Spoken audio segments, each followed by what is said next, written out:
First impressions while playing a video game is something we've all experienced, good and bad. That first time feeling when we play a game for the, well, first time.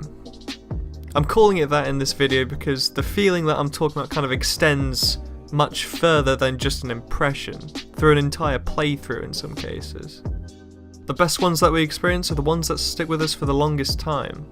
When you go into a game completely blind, everything is a complete mystery to you, and the way the game is designed can make or break your first impression of the game. Single player games must hit the nail on the head perfectly to make any lasting impression on the player. Like that sense of awe you felt when you first entered the main world in Oblivion or Skyrim in the Elder Scrolls series.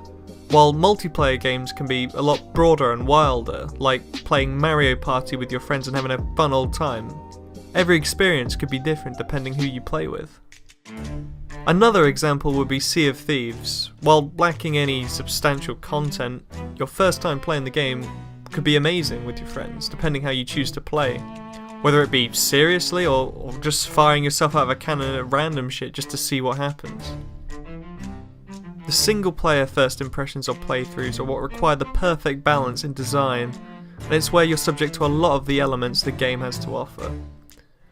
It's what will keep bringing you back, and if it's riddled with tutorials that stop the flow of gameplay in the first half an hour, that's not a good experience. If everything is taught passively through gameplay, you tend to feel like the game flows better, and it's also a good sign of intuitive controls and mechanics. An example of how not to do this, believe it or not, is Driver 1 for the PlayStation 1. A great game for the time. However, even then, it received criticism on how harsh the tutorial was for teaching you maneuvers in the game that you barely used anywhere else. Oh, and it was timed too. So if you failed, back to the start for you. And you can't progress in the story until you beat it.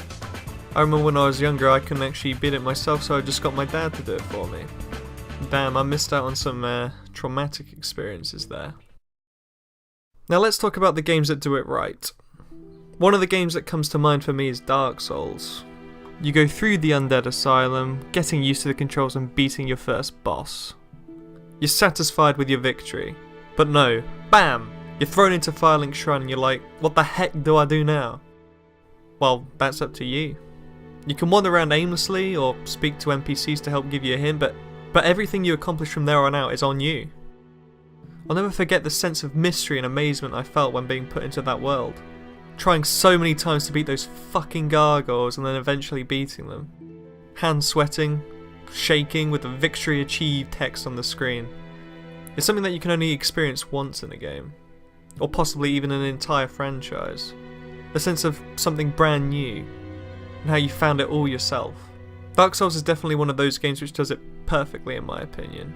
And that's probably why so many people love the series despite its punishing nature. We all got completely destroyed at the start, myself included, but we just kept coming back and getting all comfy at Firelink Shrine. That's good game design. Until you get to Demon Ruins and Lost Izalith, that is walk on lava, dude! Anyway, similar things can be achieved in, say, Skyrim or the Witcher series, as I mentioned before.